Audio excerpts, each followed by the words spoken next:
education fraternity in this country is abuzz with talks of the new education policy 2016, and every stakeholder has interesting inputs to contribute. The question that I have in my mind is whether it's going to be just old wine in a new bottle.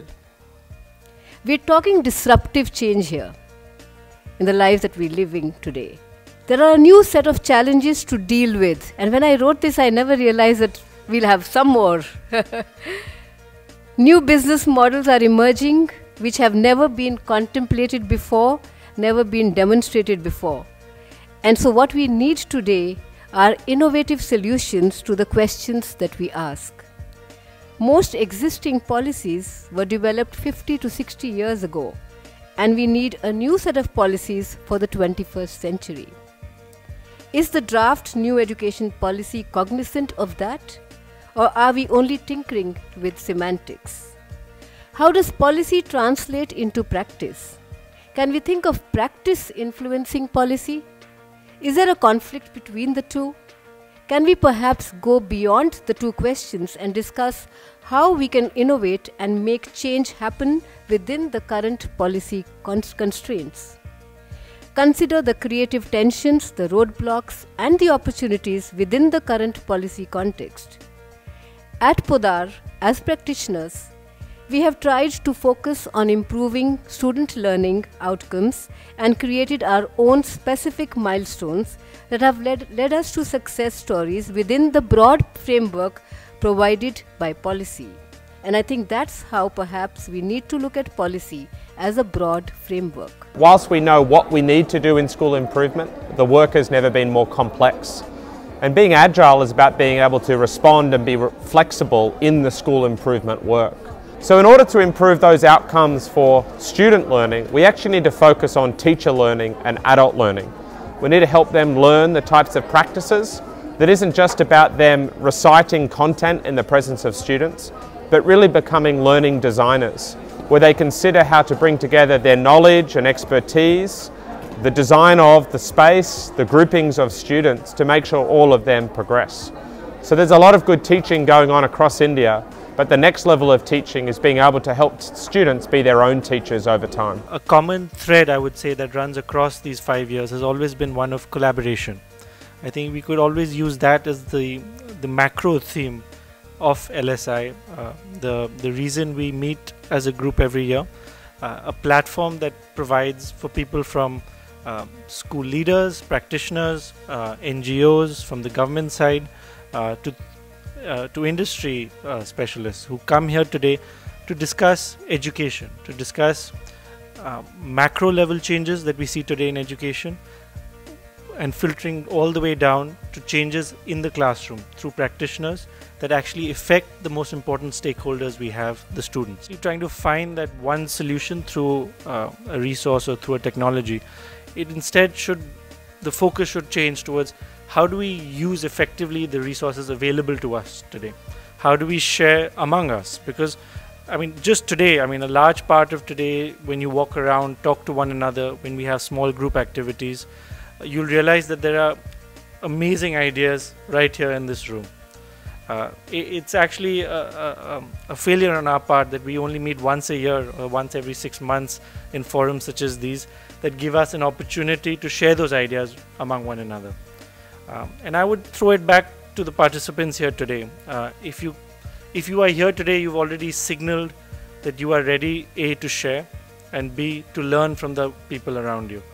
And let that theme of collaboration be our mindset, be the focus for the next day to day, and hopefully long beyond that. I come from Silicon Valley, where I've co-founded a technology company, but I've also worked a lot in education systems around the world.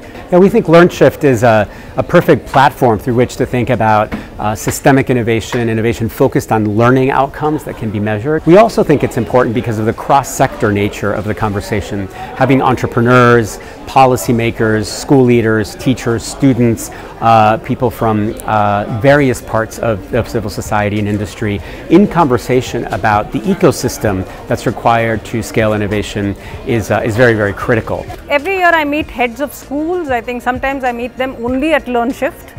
So that becomes very, very, very, precious to me. I look forward to LearnShift again because it comes up with really innovative ideas. The last LearnShift I attended was about empathy. Personally believe that empathy is one of the character building pillars. So when you talk about education, for me it is about creating children with character, and in that I mean empathy and resilience and peace. These are some of the big hallmarks of education. I think LearnShift provides a great platform or creates a community of practitioners, not just from different parts of the country, from different parts of the world.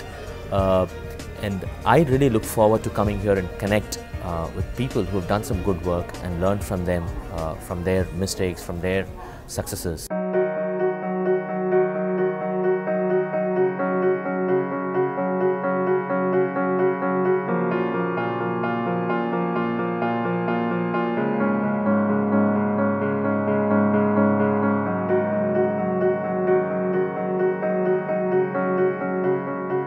Today is not just to discuss our knowledge of policy and how much connection we have, but it's actually to keep focused on impact on learning outcomes. So if I'd frame two questions, one of them would be, throughout the day we're asking how might we actually exploit the current policy situation to improve student learning. It's our job not just to implement what we're told to do, but to look for opportunities as people obsessed with improving learning. So as we have the discussion today, it would be good to be asking, how can we make the best of, how can we be solution focused within the opportunities that are there? And then secondly, together, how might we actually begin to shape future policy in different ways? This gathering has prominence of teachers and students, and therefore I would start by saying as to what Indians believe, what is the niche of a teacher. And the saying is, Guru Gobind do khade, kake lagau pae, balihari Guru apno, Gobind diyo bataye.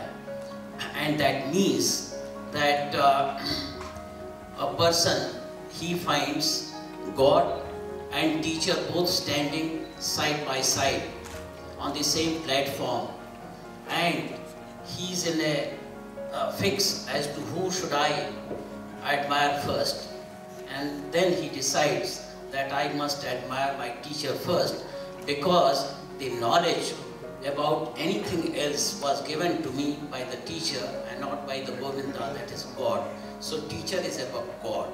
People who have invested in this space over time have to make their voices heard, and and just by staying invested, it may not be the short answer or immediate solution to these things, but people who have earned credibility in that space over time are in fact today in conversations in rooms where we wouldn't be normally all these years. There is a beautiful reading available by Ayn Rand on how this entire idea of state capturing education. So as long as there is state engagement, there will always be some sort of politicization or the other. And that is where I as an individual is a great supporter, and what I say, as sometimes when I tweet, I'd say, liberate education. And what I mean is liberate from government. Until that happens, the politicization would continue. There's usually a 6% allocation of our national GDP for education, but they never spend that money. Year on year, they spend about 3.4 to 3.5% of our GDP. That means the money that's been set aside for education doesn't get actually utilized effectively. The word of capacity is the game. Unless you focus on capacity building, nothing happens. And capacity building means changing the day-to-day practices of a professional as she or he does their work. And policy doesn't touch that. And so where things have headed in the international policy literature is to say macro reform doesn't change the things that matter, but when macro reform is wrong, it gets in the way of things that matter. It can enabling, but it doesn't actually do any of the work. So we've got to stop asking policy to do things the policy cannot do. Policy is a platform. It's about micro reform, and that's why school leadership at the network level and at the school level is where the work of teacher development occurs. So one is how do we get better people in? It's a very long haul trying to change teacher training colleges. My country's been trying to do it for a long time. Others, the bureaucracy in there is very difficult, and so improving the quality of what universities are doing is hard. And so the most of the game is how do we help teachers improve their work as they do the work. Yeah. And the research on this is simple. You can't do it outside the classroom. And the further away it's from the classroom, the less likely it will work. And the research just says teachers should work as teams in disciplined inquiry. They have a problem, they go and do it, they reflect on impact, and they build capacity by doing the work. You know, the great irony is that official education in most countries with a strong focus on STEM, which is science, technology, engineering, and mathematics, has actually become obsolete. You know, liberal arts so-called, which was meant to belong to the free at one point in time, will become the platform for exponential thinking in the 21st century. We need board reforms. So now one of the reasons why you will expect children to write the answer that you want them to write is because you've got a board, you've got an examination, and there's an expectation that you must write a particular answer. So therefore, board reforms become very, very important, where there is latitude for the child to be able to opine, to be able to think, to defend his own thoughts and ideas. And I don't think this NEP has spoken enough about board reforms. I think we need to just start realising that most of the time the locus for change is close to us. Now there are things, board curriculum, board assessment, that might feel a little bit far away. But as we innovate with our schools, we can innovate new assessment designs, other things over time. So I think my view on policy is it can get in the way, but it can't solve our problems. We could spend a very long time trying to get a voice, and by the time we do, the government will change. We're much better off seeing ourselves as change agents, and I think as schools can see students not as, oh, student voice is lovely, students as agents of change. If learning isn't meeting what they need, then what are they going to do about it? How are they going to inform it? And I think that's where things are heading, and I'm convinced that students as agents of change is one of the best large-scale initiatives we can do.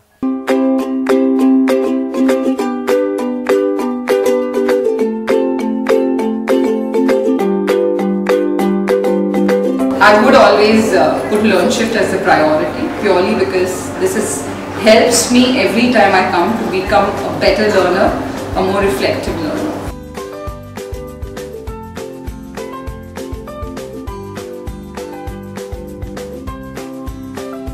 The session that we just went through the session, more collaborative, so we discussed a lot of ideas and we met across people and found solutions to our problems right within the dynamics of the group.